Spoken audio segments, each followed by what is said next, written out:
In this problem, we're given two equations in linear and slope-intercept form, and we're going to determine if they are parallel or perpendicular after graphing them. We're going to start with the first equation of y is equal to negative 3x plus 2, and I'm going to graph that in black ink. So my slope will be negative 3 over 1, and my y-intercept is positive 2.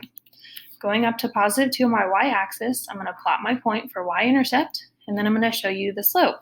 The slope will be down 3, or rise negative 3, 1, 2, 3, and run 1. Okay, and I'm just going to continue this pattern so I have a few more points. Down 3, 1, 2, 3, run 1. Then I'm going to go ahead and connect my points.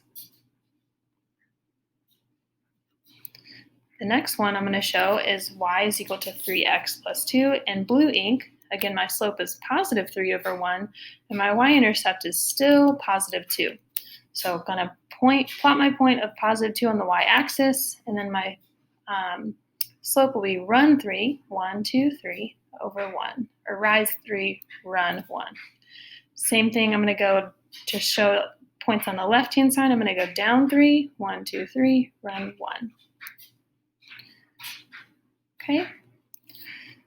Here, these points do intersect, but they are neither parallel nor perpendicular.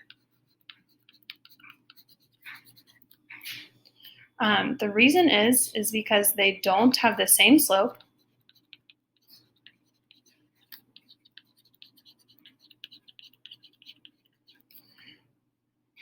nor do they have reciprocal slopes.